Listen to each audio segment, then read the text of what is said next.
Assalamualaikum warahmatullahi wabarakatuh. Kaum muslimin dan muslimat, calon manyat di belahan dunia, ragam suku dan bangsa, insya Allah penghuni surga. Jumpa lagi bersama saya King Host Sisi Gelap Dunia. How are you? Apa kabar? Tentunya kabar baik, bahagia, sehat, dan penuh semangat. Ya kan? Lagi santai? Ya santai aja. Lalu nikmatilah sejumlah informasi tentang dunia untuk Anda. Kali ini kami akan memandu Anda dalam sebuah video singkat ini, mengajak Anda untuk mengelilingi dunia tanpa menggunakan paspor. Agar menambah wawasan dan pengetahuan. Negara yang kita kunjungi kali ini adalah negara Republik Indonesia, negara kita. Siapkan kopi dan bersandarlah. Inilah Sisi Gelap Dunia bersama negara Indonesia.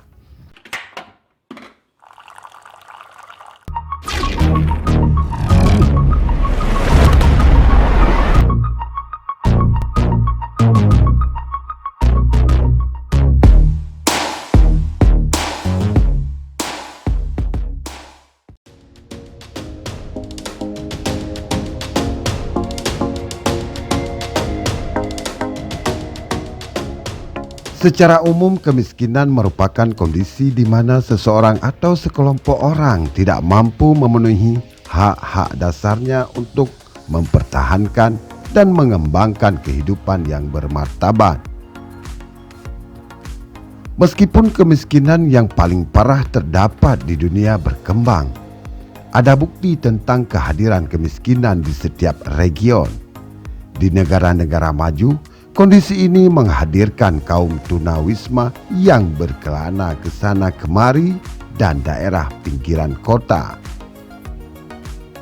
Kemiskinan dapat dilihat sebagai kondisi kolektif masyarakat miskin atau kelompok orang-orang miskin. Dan dalam pengertian ini, keseluruhan negara kadang-kadang dianggap miskin. Untuk menghindari stigma ini, negara-negara ini biasanya disebut sebagai negara berkembang.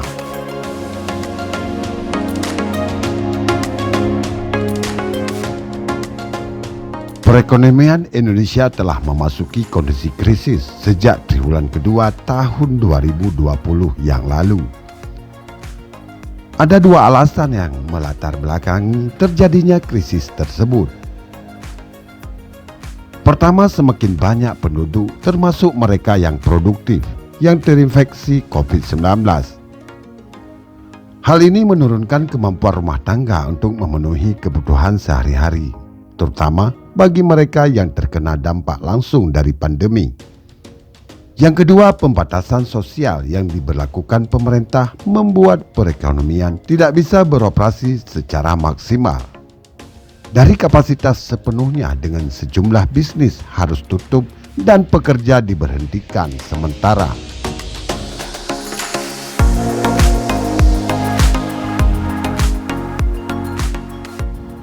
Kesejahteraan suatu rumah tangga dapat diukur antara lain dari pengeluaran per kapitanya. Pengeluaran ini memberikan petunjuk tentang daya beli aktual rumah tangga atau kemampuannya untuk memenuhi biaya kebutuhan sehari-hari.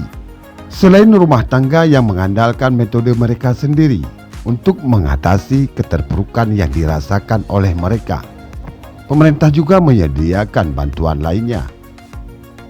Pada tahun 2020, pemerintah melaksanakan sejumlah program perlindungan sosial, baik berupa subsidi maupun tunai, atau bantuan sosial sebagai bagian dari program pemulihan ekonomi nasional. Hasil survei rumah tangga tahun 2020 menunjukkan bahwa 85% rumah tangga menerima setidaknya satu program bantuan dari pemerintah.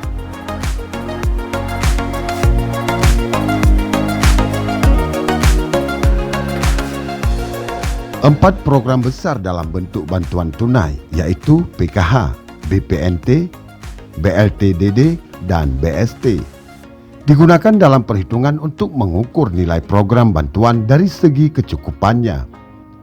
Keempat program ini mencakup setidaknya 35 juta atau 50% rumah tangga di Indonesia. Cakupan program bansos dari data Sunsenas September tahun 2020 yang lalu sebanyak 69% rumah tangga termiskin di perkotaan dan 76% rumah tangga termiskin di perdesaan menerima setidaknya satu program bantuan sosial. Proporsi rumah tangga miskin sebagai penerima bantuan lebih tinggi dibandingkan dengan rumah tangga kaya, sebab program bansos menyasar rumah tangga miskin. Kondisi terkait pandemi COVID-19 di Indonesia belum menunjukkan tanda-tanda perbaikan yang nyata. Menyikapi situasi yang semakin memburuk, Bank Indonesia bahkan telah melakukan penyesuaian proyeksi pertumbuhan ekonomi untuk tahun 2021 untuk negara dari 4% sampai 5% menjadi 3,8%.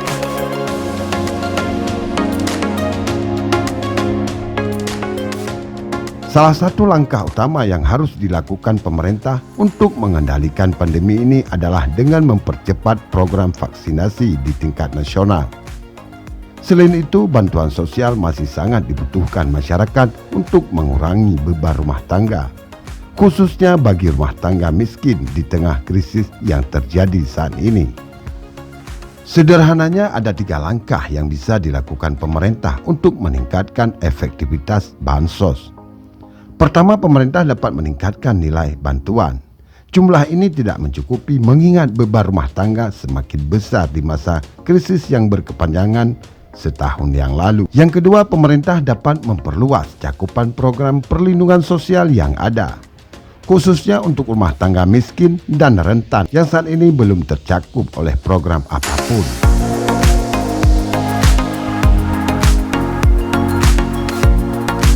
Selanjutnya yang ketiga, yaitu yang terakhir.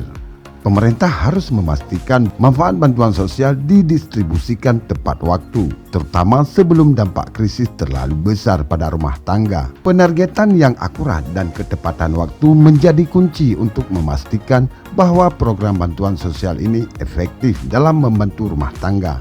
Adapun upaya lain yang dilakukan oleh masyarakat miskin, yaitu menjadi pemulung. Kondisi kehidupan masyarakat miskin di Indonesia sangat memprihatinkan, di mana mereka harus menempati rumah-rumah yang sangat tidak layak, tinggal di sebuah gebuk dalam tempat yang kumuh. Apakah langkah-langkah tersebut mampu membuat angka kemiskinan di Indonesia menurun? Kita sebagai rakyat Indonesia menjadi saksi dan pelaku dari apa yang telah atau sedang dilakukan oleh pemerintah.